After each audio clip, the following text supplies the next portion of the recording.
10 सबसे शक्तिशाली गदाधर जिनकी शक्ति के आगे देवता भी नतमस्तक हो जाते थे। पौराणिक काल में गदाधर तो बहुत हुए थे, लेकिन एक ऐसा भी गदाधर था जिसे देखकर खुद देवता भी भयभीत हो गए थे।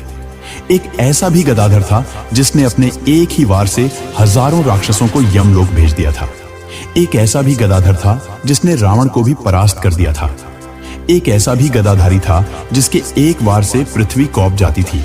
और एक ऐसा भी गदाधर था जो क्षण भर में पूरी सृष्टि का विनाश कर सकता था। सबके पास थी एक से बढ़कर एक गदा। सभी के सभी बड़े ही पराक्रमी, तेजस्वी और बलवान थे, लेकिन सर्वश्रेष्ठ तो सर्वश्रेष्ठ ही होता है। क्या आप जानते हैं संसार के सबसे शक्तिशाली गदाधर कौन थे? कौन थे सर्वश्रेष्ठ गदाधर? क्या भीम सर्वश्रेष्ठ थे? नहीं। क्या बाली सर्वश्रेष्ठ थे? नहीं।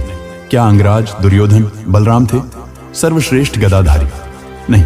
आप कितना भी सोच लो, अंदाजा नहीं लगा पाओगे कि कौन थे पौराणिक काल के सर्वश्रेष्ठ गदाधर। ऐसा गदाधर आज तक ना ही कभी हुआ है और ना ही कभी होंगे।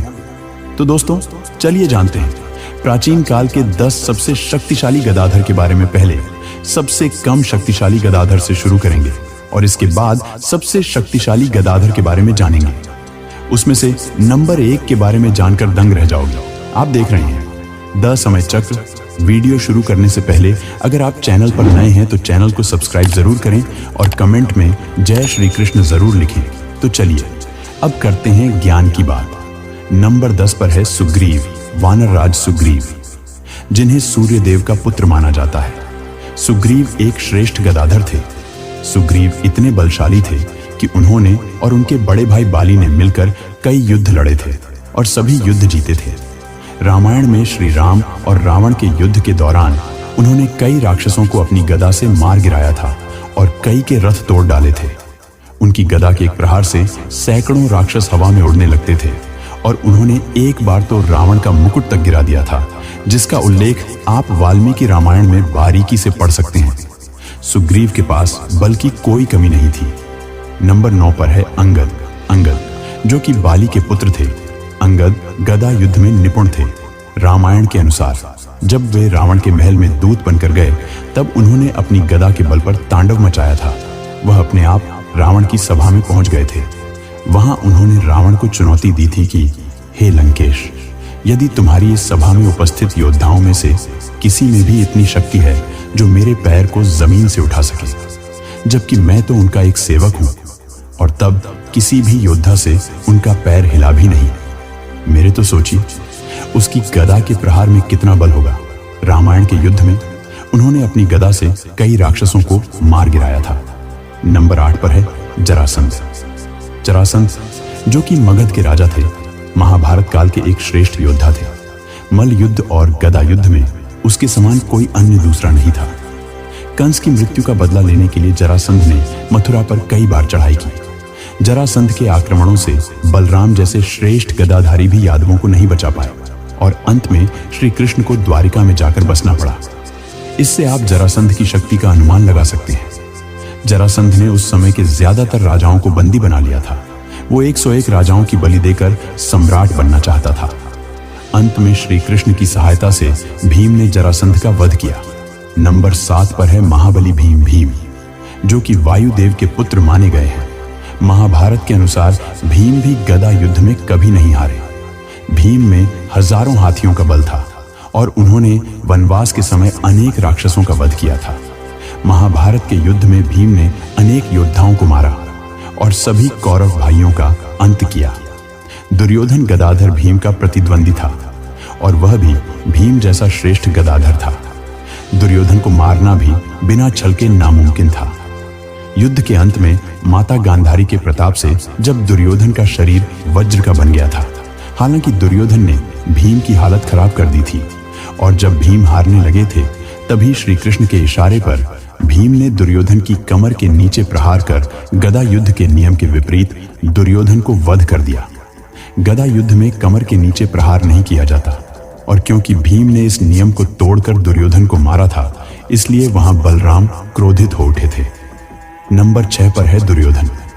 दुर्योधन जो कि बलराम जी का ही शिष्य था और बलराम जी ने ही दुर्योधन को गदा युद्ध में निपुण किया था और इसीलिए बलराम जी के अनुसार दुर्योधन सबसे श्रेष्ठ गदाधर था।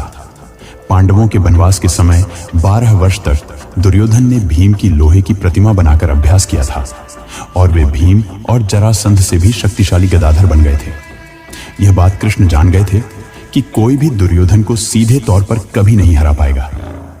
दुर्योधन को इसीलिए गदा युद्ध नियम के विपरीत उसका वध हुआ। अपने प्रिय शिष्य के ऊपर हुए इस प्रकार के छल से क्रोधित होकर बलराम ने भीम को गदा युद्ध की चुनौती दे दी। यह देख श्री कृष्ण ने इसमें बीच बचाव किया। तब बलराम जी नाराज होकर वहां से चले गए थे। नंबर 5 पर हैं बलराम जी। बलराम जी शेष नाग के अवतार माने जाते हैं। माना जाता है कि उनकी गदा में इतना बल था कि अगर वे अपनी गदा से पूरी शक्ति से धरती पर प्रहार करें तो धरती के 2 टुकड़े कर सकते थे। ऐसा भगवान श्री कृष्ण भी महाभारत के समय एक संवाद में कहते हैं। उनके बल का कोई हिसाब नहीं था, इसलिए बलराम जी को श्रेष्ठ गदाधर माना जाता है। दुर्योधन और भीम भी उन्हीं के शिष्य थे और उन्होंने ही पूरी नारायणी सेना को गदा युद्ध सिखाया था। महाभारत काल में उनकी गदा के सामने कोई टिक नहीं पाता था। बलराम भीम से श्रेष्ठ गदाधारी थे और यह बात श्री कृष्ण भी जानते थे, इसलिए उन्होंने बीच बचाव करके बलराम से भीम को बचाया था। इस प्रकार यहाँ यह सिद्ध होता है कि बलराम महाभारत काल के सर्वश्रेष्ठ गदाधारी थे। नंबर 4 पर है वानर राज बाली। बाली को भी सर्वश्रेष्ठ गदाधारी माना गया है। ऐसी मान्यता है कि बाली ने रावण को बुरी तरह से युद्ध में हराया था। न सिर्फ हराया बल्कि अपने बगल में दबाए रखा। रामायण के अनुसार बाली रावण को अपने बगल में दबाए हजारों फीट हवा में उड़ता रहा। इस बीच बाली ने रावण को बड़ी गंभीर चोटें पहुंचाई। रावण ने अपने पूरे बल का प्रयोग किया था, लेकिन वह बाली के शिकंजे से बच नहीं पाया। अंत में जब रावण की स्थिति दयनीय हो गई, तब बाली ने स्वयं ही उसे छोड़ दिया। माना जाता है बाद में जब रावण को बाली की शक्ति का एहसास हुआ, तब उसने मित्रता का हाथ बढ़ाया था।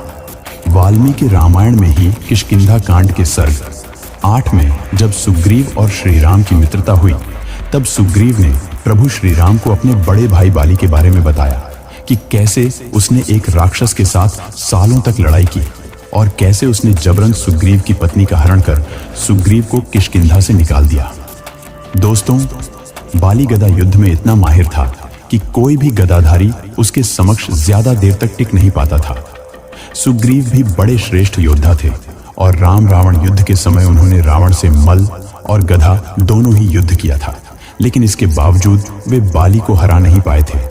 बाली को मारने के लिए सुग्रीव को श्री राम का सहारा लेना पड़ा था। नंबर 3 पर है जामवंत जी। जामवंत चिरंजीवी भी हैं। इनका वर्णन सतयुग, त्रेता युग और द्वापर युग में मिलता है। जामवंत का बल इस प्रकार है कि रावण की छाती पर जामवंत की गदा का प्रचंड आघात लगते ही रावण व्याकुल होकर रथ से पृथ्वी पर गिर पड़ा। रावण को मूर्छित करके जामवंत जी ने उसके पुत्र को भी डरा दिया था। त्रेता युग में जब श्री कृष्ण गदा युद्ध महाबली जामवंत से भयानक युद्ध होता है, इस भीषण युद्ध में भगवान श्री कृष्ण से जब जामवंत युद्ध में हारने लगे, तब उन्होंने अपने आराध्य देव श्री राम को पुकारा। उनकी पुकार सुनकर श्री कृष्ण को श्री राम रूप में आना पड़ा। जामवंत इतने बलशाली थे कि भगवान को भी उनसे 28 दिनों तक युद्ध करना पड़ा। नंबर 2 पर है महाबली हनुमान जी, पवन पुत्र हनुमान। भगवान शिव के 11वें रुद्र अवतार हैं, जिन्हें सर्वश्रेष्ठ गदाधारी माना गया है।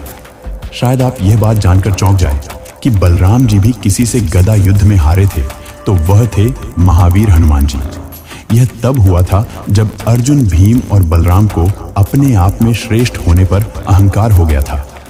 तब श्री कृष्ण के कहने पर हनुमान जी ने न सिर्फ अर्जुन और भीम को हराया, बल्कि बलराम जी को भी गदा युद्ध में हराकर उनका अहंकार नष्ट किया था। रामायण काल में भी उन्हें सर्वश्रेष्ठ गदाधर माना गया है। कहते हैं कि बाली को अपनी शक्ति पर बहुत घमंड था। तब हनुमान जी ने अपनी शक्ति की 10वें भाग से उसे हराया था। तब परमपिता ब्रह्मा जी ने उसे बचा लिया था। इसलिए शास्त्रों में बजरंग बली हनुमान जी को एक सर्वश्रेष्ठ गदाधर माना जाता है। हनुमान जी के बल की कोई सीमा नहीं है। वे अतुलित बल के धाम हैं। उन्होंने रावण के 1000 अमर राक्षस सैनिकों को अपनी गदा के एक ही वार से यमलोक भेज दिया। इसीलिए उन्हें भी परम शक्तिशाली गदाधर माना जाता है। नंबर 1 पर है इस सृष्टि के पालनहार। भगवान विष्णु जिन्हें संसार का सर्वश्रेष्ठ गदाधर माना जाता है, इसीलिए उन्होंने अपने चतुर्भुज स्वरूप में उनके हाथों में शंख, चक्र, पद्म और गदा है। यह यही प्रदर्शित करता है कि गदा एक बलवान शस्त्र है। भगवान विष्णु की उस गदा को कोमोट के नाम से जाना जाता है। कुरुक्षेत्र में गीता उपदेश के समय विकराल रूप धारण करते हुए भगवान विष्णु के अवतार श्री कृष्ण ने कोमोद की गदा को धारण किया था। भगवान विष्णु ने अपनी गदा से पूर्व काल में कई असुरों का संहार किया। जिस प्रकार सुदर्शन चक्र है, इसी प्रकार गदा भी उनका प्रमुख अस्त्र है। जिस प्रकार भगवान शिव धनुर्विद्या के प्रणेता है, इसी प्रकार से गदा युद्ध की का प्रादुर्भाव भगवान विष्णु से ही हुआ है। इसीलिए सर्वश्रेष्ठ तो यही है, ऐसा हमारा मानना है। आप क्या मानते हैं? हमें कमेंट में जरूर बताएं। और इसी प्रकार ज्ञानवर्धक वीडियो के लिए हमारे चैनल को सब्सक्राइब अवश्य करें। जय